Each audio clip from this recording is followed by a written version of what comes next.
Hi, my name is Miracle Dixon.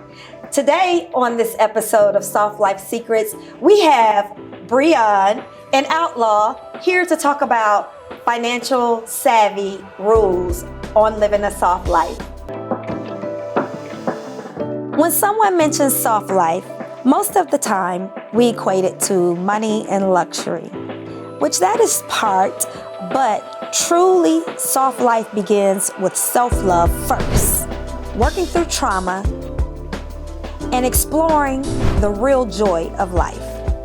It's a life free of stress and full of purpose. My name is Miracle. I'm a business owner and educator. My guest and I would like to let you in on some soft life secrets. Brion, tell us what a soft life means to you. Soft life means to me financial stability. Okay. Not having to worry about where your next dollar is coming from or where it's going. Understanding that, when it's time to retire, you can retire at a nice, comfortable age. Don't have to worry about going back to work. And just being stable, right, and having confidence in your finances. So that would be my definition of a soft life. Okay. Tell us, Brion. I reached out to you because of, what is your name on Instagram? ATL Finance Guy. ATL Finance Guy. Y'all go follow this guy, okay? He drops a lot of jewels. And for him to be younger than me, he has a lot of plethora of knowledge, okay? So that was one of the reasons I asked you to be on the show. I appreciate it. Outlaw. Yes, ma'am. What do you do? So I'm a financial planner as well. Okay. Yep. Out of Atlanta, Georgia. And, we help create a soft life for our clients. Okay. I think when we hear soft life, and it's been thrown around, women want a soft life, but let's unpack that and say, what does that really mean? They just want security and be able to depend on the partner that they're with. So in a sense, with our clients, we are creating a partnership, a business partnership, to where they are looking for guidance as to how to maneuver through their financial life and create financial security, peace of mind, and confidence in their plan as they continue to move forward through life and their careers, so they can focus on doing what they're best at. Okay. All right. So tell me this. The steps one can take to align their financial goals with their desire for a softer lifestyle. Tap into the steps that you would tell someone, Brion. So I think the first and main thing we always kind of start our meetings with is budgeting. Okay. Right. That's 100% the first one. And it sounds so simple, Mm-hmm. but a lot of people, they got kids. I work with a lot of single women, business owners, right? They have trying to run a business, trying to take care of kids. And they're like, listen, I don't got time to sit down and do a budget, right? So it's our job to go through, their expenses, what they got coming in, what they got going out, and just kind of clear their mind. Say, a lot of times you'd be like, why do I have that subscription? Why do I got that? Why do I have this? I didn't know I had that going. Right. So it's our job to kind of clear that up for them. And that's just like the first basic step you can take. There's so many levels to it, but, people try to do a lot of other fun stuff before they do the basics. So that's just one of the basics. But priorities wrong. Okay. To piggyback off what Brion said, I think that we have to first, there's such general advice around what you should do with your finances. Mm-hmm. And I think that's just blanket advice. And it could be good advice, but I think when we're planning, we're like creating a custom suit. And so Brion's measurements aren't going to be the same as my measurements. So if you give me Brion's measurements, it's not going to fit me. Okay. And so I think we have to speak with the client, learn a little bit more, ask deeper questions to figure out who they are and help come up with their definition of what financial security or financially soft life means. It's not my definition. Mm-hmm. It's your definition. I always tell our clients that we're the CFOs, you're the CEOs. Our job is to bring you recommendations, suggestions to help you make smart financial decisions. Your job, and explain to you the why behind them. Mm-hmm. Your job is to give us feedback on what fits with your future and your vision. Mm-hmm. What you don't like, we'll scrap. What you do like, we'll keep. And if it's something that we really think that is important to achieving your goal, then we are going to reiterate why we're recommending this and tying it back to your goal. Because ultimately, that's how they make the decisions. It's got to feel right for them. Right. What would be your advice to someone who don't have a lot of money? Because when you talk about financial planning, a lot of people think you have to have a lump sum to invest, or you have to start like with, a significant amount of money. What would be your advice to someone who don't have a lot of money that want to start investing or planning for their future? What would you tell them? So the first thing is to, like Brion said, get a budget. And what the budget is going to do is going to take out the guesswork, so you can do an inventory of where your dollars are going. So I always tell my clients, we have to give your dollars a job so that you can one day quit yours. So you got to change your perception of what money is. Okay. And I think that goes down to, how your upbringing, your beliefs, your relationship with money, and do you use spending as a way to cope? So we got to unpack some of that and figure out, what's driving these inefficient habits, and then put some things in place or some practices in place that help to clean it up a little bit, because everybody wants to invest. Right. That's like putting the cart before the horse. Right. The investing is the emotional side, but the spending is the habitual side. And we have to instill some positive habits so that you can even have money to invest. So we might be thinking about investing and we don't even have the resources to invest. So we're just spinning our wheels. Right. Wow. And if you try to invest too early, you are going to overextend yourself, and emotionally, you're not going to be able to take the fluctuations of that investment, and you're going to pull out and lose money. And so we got to get the foundation set up before we start going in. We talk about disability insurance, life insurance, increasing your 401k, right? There's certain things you can do that don't cost a lot of money. Okay. Right? People think you had to take this big jump right into the, stock market and, everything you see on TikTok and YouTube. But there's a lot of basic things that you can do that may cost you 2 coffees a month, right? Some Starbucks, $30, right? But it protects your income, it protects your future, and it sets you up. So, hey, when you do start making more money, because as you get older, usually your income increases, right? You get higher up in your job. We can do all those cool things you want to do, right? So you don't need a lot of money. You have a lot of money, a little money. There's always something that we can do preemptively, right? To set you up the right way and just give you some advice. Okay, that sounds good. Myself, I have a accounting background, and I know accounting is totally different than finance. So I can account where my money is going. I can count my money. I know how to do it, but I'm not good with my investing, that type of thing. And I hear a lot of people that come through my tax office asking for financial planners, or can you set me up on a budget? Can you do that? That's not my lane. Correct. So what would you tell someone who, like how would they get in contact with you, or what should they do first if they want to be set up on a payment budget plan, or what do you all call it?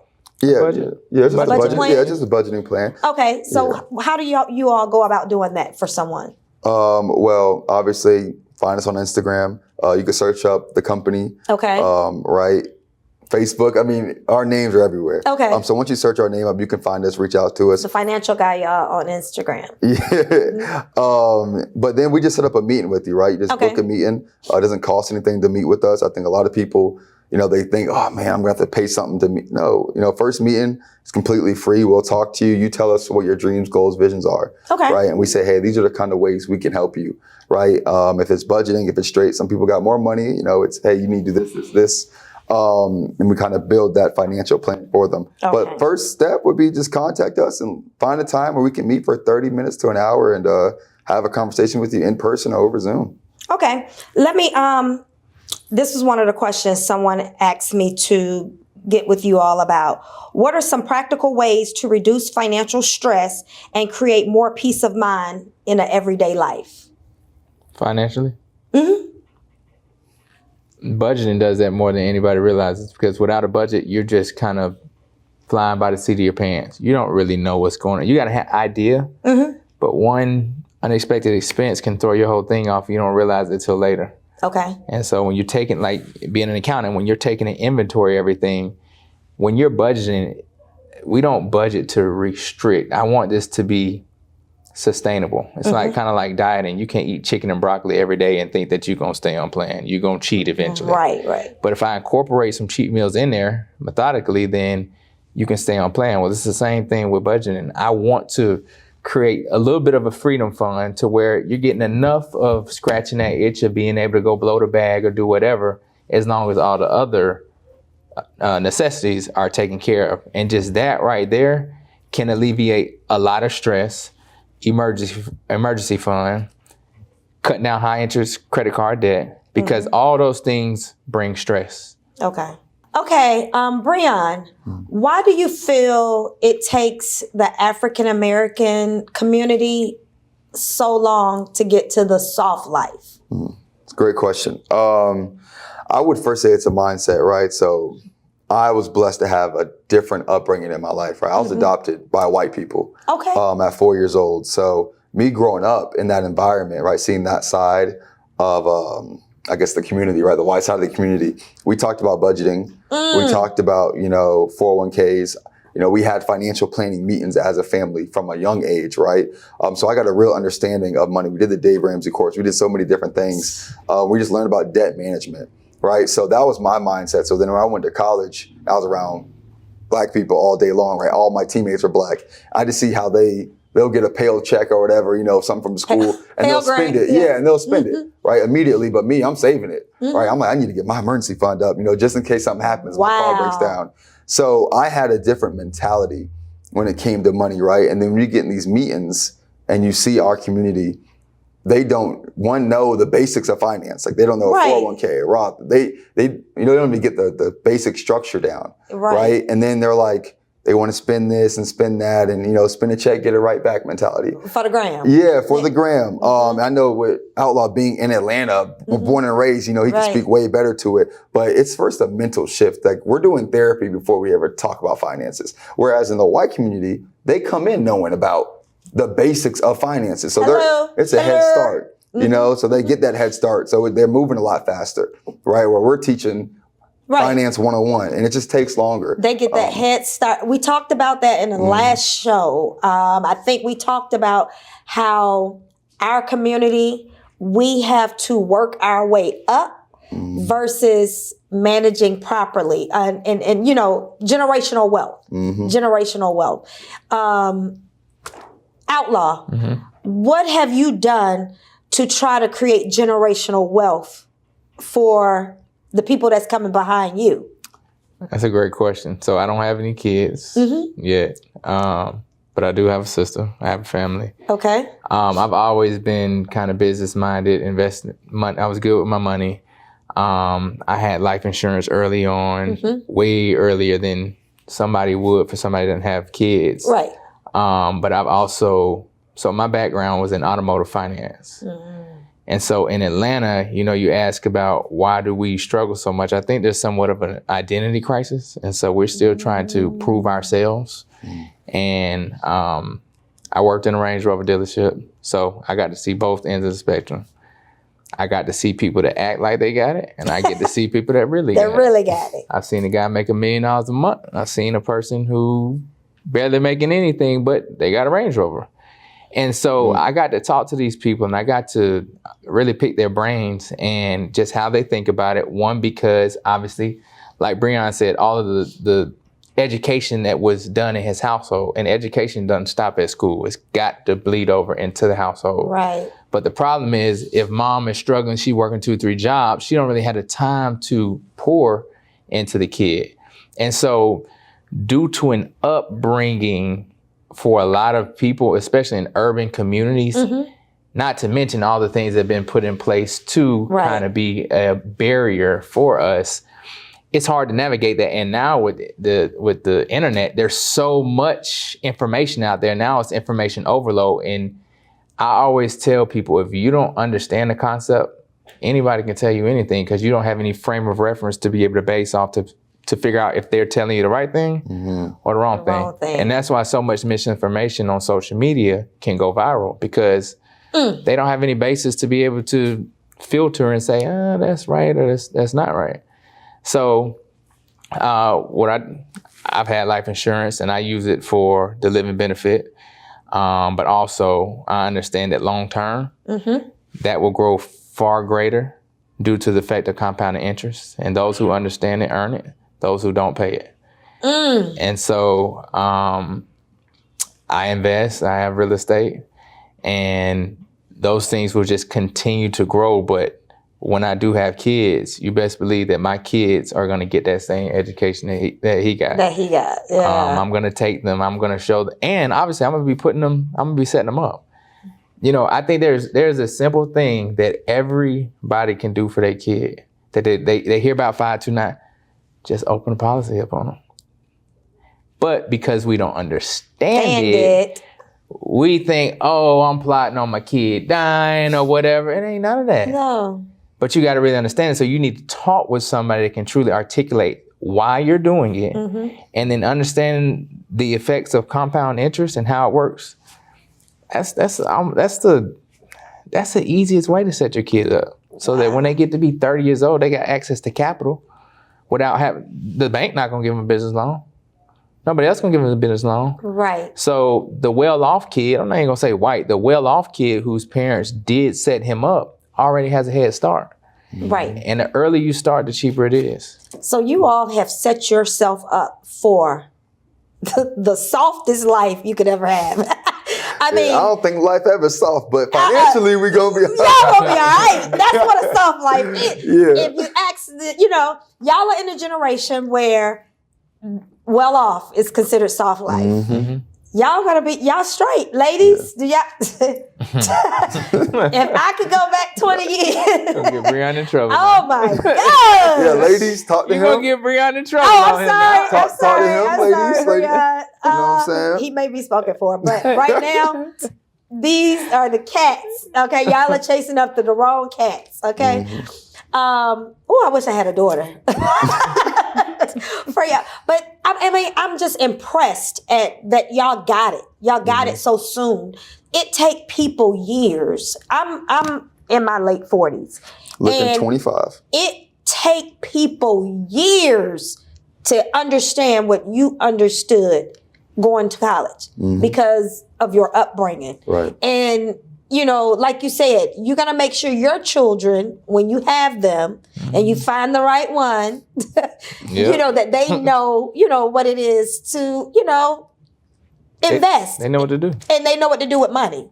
Right.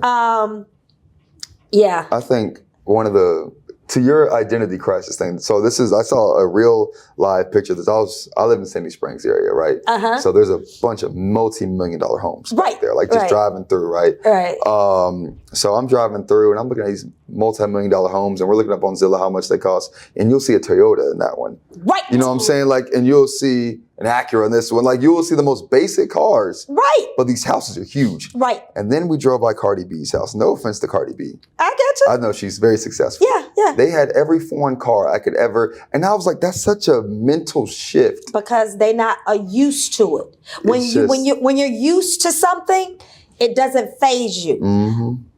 Sort of like when you come from something. You get what I'm saying? But when you're not used to it, you want to get all the lavish stuff, whatever they rap about, you want to go get it. I don't want anything that nobody's rapping about, okay? Right. Because it's too gaudy. It's too, that pisses me off too. Like you said, I can go even further. Back in my dating days, I dated a guy who had a Maserati, but lived he was renting a condo that didn't even have a garage. So you're parking it outside. Only thing you do is put a cover over it, maybe. Like, dude, what? I bought my first house when I was 24. Wow. So my expectations is a little higher. Like you, I had parents that showed me how to manage money. That's one of the reasons I went into accounting. But I knew how to manage money well. I'm not flashy. I like nice things, but I'm not flashy and I don't live beyond my means. What would you tell people? And I feel like I live a very soft life, but I've created that for myself. Right. But I think I've created it for myself along with my, partner. Yeah, it contributes a little bit. But even without my partner, I still would have a soft life because I know the importance of it. Right. Now, what do you all do on a daily when you're not talking about money to contribute to your soft life? Do y'all meditate? Do y'all go play sports? Do you go work out? What is it that makes you... That's the workout guru right there. Really? Yeah, I work out a ahead. lot. I also make TikToks. You know what I'm saying? I do it all. I'm still young. You know, I'm Yes. But yeah, no, working out. I love cooking shows. Okay. So I like to act like I can cook, like I'm on Hell's Kitchen or something. Y'all, I don't know who his girl is, but y'all have missed out. Y'all been sleeping. Okay, you know how to cook too? Yeah, I dabble. You know what I'm saying? I could do a little steak. But right? you I could do a little attempt. potato. I attempt though. It's not, don't think I'm cooking 5-star meals here. But yeah, working out is probably my biggest thing that I love doing, but I don't know what you're an old head, so what do you do? I'm a little different. So the energy in the city can be so draining at times. I get it. I got to get outside. Right. So I ride horses. a little different. You ride horses? Oh, Ride my horses. That is goodness. peaceful. Oh my Why gosh. you giving a textbook answer like that? You know what? do. I have a girlfriend that has a horse farm. Yeah. I got Okay. I got a horse too. Really? Yeah. So I mean that's kind of different from the norm, and I like to go against the grain a little bit, anyways. But any person that goes out there, they like, dang, I didn't realize this. Right. So it's something I think, and whether it's riding horses, you fishing, you running outside, Right. you hunt, whatever it is, I think there is something said to be in nature Okay. and get away from the energy of the city sometimes, because you got to have balance. I mean, I'm a Libra, so you got to have some balance. Balance. Now, I'm a city boy. I'm not a country boy. Right. I just like to do one You like country thing. Yeah. I also rescue stray dogs too. On the, forgot to mention, you know. You forgot to mention you Forgot to rescue mention stray that as dog. well. What'd you do with him? I'm just playing. No, he just came with the horse. He just threw my answer. I ride horses and fish. And so you Just wanted look to at you nature. wanted to top what he said. I mean, I'm not no yogi. I'm not grounding every day and nothing like that. I just ride horses. I mean, we ride horses in the city. Hey, We that's take a the part of horses soft downtown. life because a lot of people are grounding now, along with their meditation. Right. I learned that recently, grounding. Yeah. You know, Yeah, going yeah. outside and feeling the energy of the earth and let it. You know, that's important, okay? Right. Because I was suffering with some sleep apnea, insomnia. And so somebody told me to get these grounding sheets and start, in the morning when I meditate, instead of just meditating, in my room, go outside and do it and have your feet touch the earth. It really has helped. I would love to say that I'm meditating. That would sound very politically Right. correct. If you don't have to say it. But you don't gotta lie on it. I will say this. My idea of meditation has changed a little bit because I think meditation, I did hot yoga at one point. And for me, because I had to focus on the poses, I couldn't really focus on everything That's else me. going on. You got ADHD. That's me. When I'm riding horses, I'm on a 1,000-pound animal going 30 miles per hour. I need to be focused on. So anytime that you're focusing on something else and it's causing you to block out the trash and everything else that's going on in the day-to-day, I think that can be a form of meditation. It is. Something that's pulling you from your day-to-day It's stressors, therapeutic. work. Yes. Yeah, it's there. Everybody's therapy is different. Right. Everybody's yours may be working out in the gym. Yeah. So I applaud you. I love that. All of that. I have a question What? for you. What? I don't know if we're allowed to do this. What is your stance on the paying bill situation between a wife and a husband or a man and a woman? Should the man pay all the bills or should it be 50-50? I always like to get a woman's mindset on now this day and age. Is it wrong if the lady's paying bills and the man, or is it 50-50? Should the man pay all the bills or is it different for everybody? He asked for it, y'all. So we're going to give it to him. Okay? Oh, God. Let's get into this, honey. 50-50. I was waiting for somebody to bring this up. But no. I feel like each household is ran differently. Whatever you choose in your household may be different from his household. You may be a 6-figure earner and your girl may be a 7-figure earner. If you need help, she should be willing to chip in. But for me, and this is just my opinion, I feel and I'm old school now. I feel as though a man should pay all the bills. Meaning, not all, but the mortgage and the main bills. Right. Because as the man of the house, you want respect from your woman. Right. And in order to get respect from your woman, you put a roof over her head. You asked her to marry you, which means you said you would take care of her. Now, if she wants to live beyond your means, meaning she makes $1 million and you may make 300,000, but she wants $1 million house, then she has to be willing to put in on that. I never even But if thought she about that. wants to live within your means, then yes, you should pay all the bills within the means that you can. Oh, But anytime she wants to step outside of that rim, she needs to. she needs to contribute. I had never looked at it like that. That's good. I agree, though. My dad paid the bills in my house, so I agreed that. I grew up where my father wasn't the breadwinner of the house, but the one thing he did, the utilities and the mortgage was paid. Anything else outside of that, my mom was like, well, I want them to go to private school. He said, okay, you can use your money to put them through private school because public school is free. And I'm a product of public school and they can be too. Right. And so, when we went to private school, my mom used her check for that. But everything else, we live within his means. Wow. So we didn't try to keep up with the Joneses and try to do that. We never had, the Mercedes driving around. We had a simple car. My dad worked for Ford. So you get in the Ford. Right. You get what I'm saying? Yep. That's how it was. plan. But we live within our means. So That's a great answer. yeah, 50-50. I think that's a new generation thing. And if it works for you all, great. But You and I'm just gonna tell you, I've been married before, and it wasn't 50-50. Right. I was majority breadwinner, but it got to a point where I had to be. Right. So I'm not saying that a woman can't step in. That's why God made woman as a helpmate. So when you can't do it, she should be able to step in. Right. But it shouldn't be a habit of you leaning on a woman. That's awesome. I agree. If you want to be respected as a man.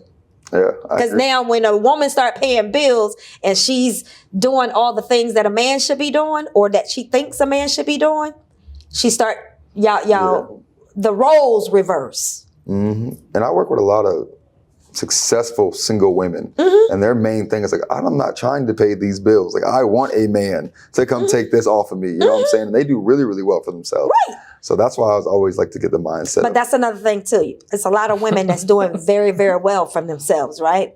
And so, but they also want to live a certain lifestyle. So I had to tell a friend of mine, she does very well for herself. I mean, very well.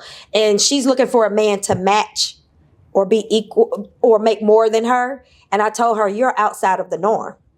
You're not going to find a man that match you. You may. It's rare. It's rare though. So you're outside of the norm. So I asked her, what do you want? Oh, I want somebody that can travel, somebody that can pay my mortgage, that can do this and da-da-da. I know what her mortgage is. I know what she want to do. I said, you just described the $80,000 man, but you don't X him out because he don't make $250,000 like you. And he could be a good man and treat her like a queen. But because she's not willing to, you know what I mean? Her mindset, oh, he has to bring the same thing I'm bringing or more to the table. But to each his own. That's why it's a lot of single women out there. Wow. You could do a whole podcast just on that. We can get in. I ain't gonna get too deep. Outlaw, give it to us. Give it to us. The women want to hear what you got to say. I'm telling you, I can tell them. I like to pay the bills, so I don't know what. I can tell them all day long, and they telling me, shut up. They want to hear from the men. I think that's a value thing. Me personally, with Brion, that I first off, if you're not in a position to do it, you probably don't need to be dating anyway. So you need to be focused on how can you get there, honestly. Right. Say that to the men. If they're not in position, say it. If you're not in position to be able to step up, then you probably don't need to be, you need to be focused on trying to get your money right, not trying to get a girl. I mean, because a relationship is, now you do have to divide your attention some, and that's just part of a partnership. You have to learn how to balance. But I think going deeper into it, it's not just about the money. You're right. It's not. And when we talk about providing, this is the Soft Life show, right? Right. The most important thing, I truly think, even the breadwinner woman, if that's what she is, if that man provides peace of mind for her and comfort and safety and security, right, she'll bend over backwards. Right. Because I think the deepest fear is that, are they going to take advantage of me? Are they going to cheat on me? Am I wasting my time? And so I think that, you can have, a guy can have all the money in the world and be paying all the stuff, and she be unhappy. Exactly. And it's a lot of unhappy people out here. Tell them that they don't hear you. They don't have the true values. One, they never sat down. They never communicated what's important.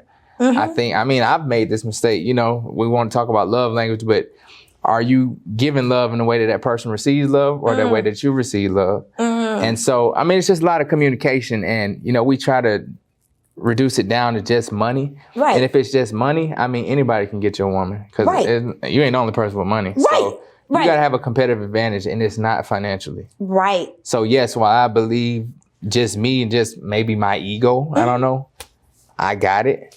But at the end of the day, we're a team. So if I got it, you better be putting some money to work. Right. And we better have this figured out. And marriage is a business. Let's not get beside the point. Say it again. Marriage is a business. And it takes work. It takes work. It takes commitment. It takes sacrifice. But it also takes communication. Communication, baby. Because what I'm not about to do is sit here and pay everything, and you go build an empire, or you go blow it all. Right. Like, we got to make sure that we're doing this right thing. If we marry, we don't need to put our name on the same house. I'm going to buy one. You're going to buy one. The one we pay in, the other one's going to pay that one. So that's a team. But a strategy around it. And I think that emotions get into relationships, and you can't take it personally when we are trying to be strategic in how we form this partnership. But that depends on each person. And y'all got to communicate those things up front. Finances are one of the main things that break up relationships. Oh, say it again. Finances, they're probably one of the top drivers in divorce. Yes. But that comes from a lack of communication and not being on the same page and not having the same values. You can like whatever you want. If you want the designer bags, cool. If he don't want that, that's going to be a clash over time. So y'all need to figure out how to work that out, or come up with agreement that, hey, as we hit this milestone, designer bag or whatever, and kind of make it fun. But if y'all on two opposite ends of the spectrum and y'all never talk, and y'all think, because you look good and you got a bag, you can provide, that ain't going to last. And that's going to cost you. Right. That's going to cost the man. Well, that's going to cost the breadwinner more in the end. Right. And another thing too, how they say opposites attract. Both people can't be designer heavy. No. One person may like, and another person may be simple. Yeah. Hey, to each his own. To each his own. And it's all relative at the end of the day. Like, I don't want to be like, I got to be so frugal. I think that I am pretty frugal, but I like nice stuff. Right. And you work hard for it. You should. Right. You deserve to have quality nice stuff. things. I think people have to understand the difference between price and value. You got that. And it's all relative. If you're making $100 million, go buy whatever whip you want. Right. Because you're taking care of everything else. And so we just got to scale it down. If you're not making $100 million, you need to scale it down and maybe not get the Bentley, get the Benz, or get the Lexus, or whatever it may be. Right. But enjoy yourself at the same time. Just make sure that all your priorities are taken care of, and make sure you got your list. You've listed your priorities, and you know your priorities, and you've communicated that to the partner. That's what I do. I get my priorities right. Yeah. I like nice things, but I know I like to travel. So I live between my means, and I know exactly. I'm not trying to keep up with the Joneses. So I'm gonna do everything I want to do within my means. Yeah. So I mean, we talked about Cardi B. I don't have no problem with Cardi B on the chick is actually smart if you listen what she's saying. Yeah. She say a lot of dumb stuff for entertainment. For entertainment, but she is the girl smart. got her stuff. She got her ass. She ain't no dummy. No. She know what's going on. But it's just to his defense when he talked about riding by the house and saw her cars opposed to the Toyota in the yard. Mm-hmm. She's not used to it. Mm-hmm. So maybe when she gets older, maybe it may die down. It may not.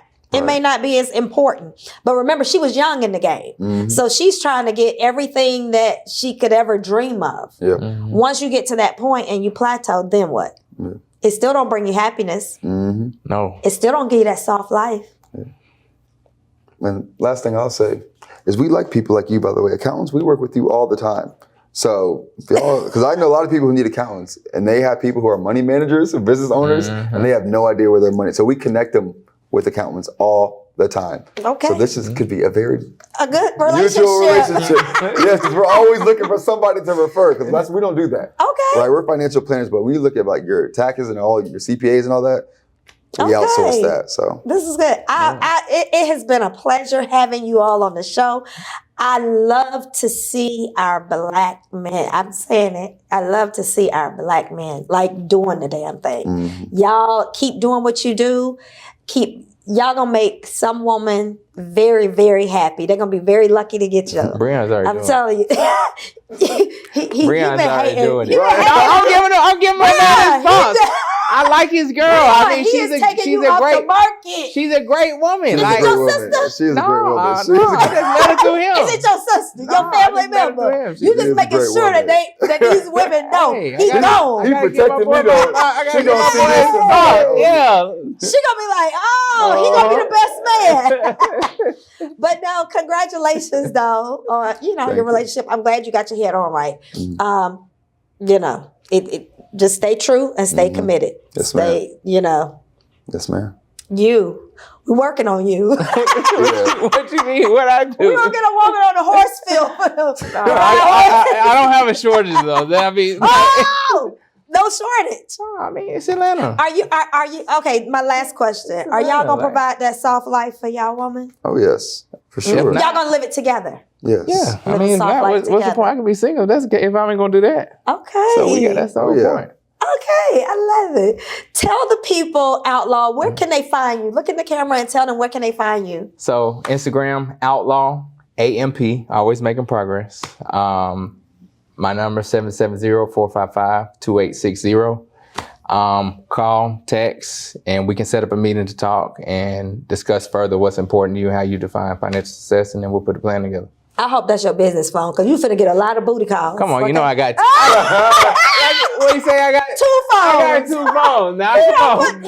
He has put his whole address. I got 2 phones. I mean, I'm a businessman. I gotta be able to get hold of You them. got 2 phones. One for the One business. for the low, one for the plug. You know what I'm saying? Brion, Yes, ma'am. tell the people where can they find you and tell them you're not available. But Yeah.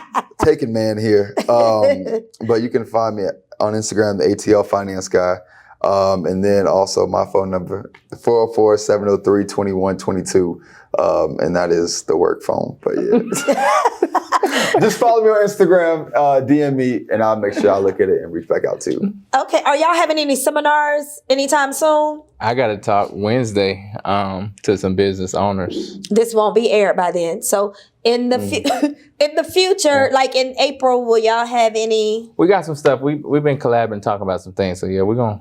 Okay. We're gonna All right. Let me step it up know. and set the I'll city on post fire. it. And For sure. yeah, because I think there's something I want the African American community to be more aware. Right. The awareness on this needs to be, because like you said, the mindset is just not there. Right. But it has been a pleasure having you all here. I hope to get Likewise. y'all back for the reunion show or, We the appreciate that. retreat. Overseas. The retreat. You got to bring your girl. Okay.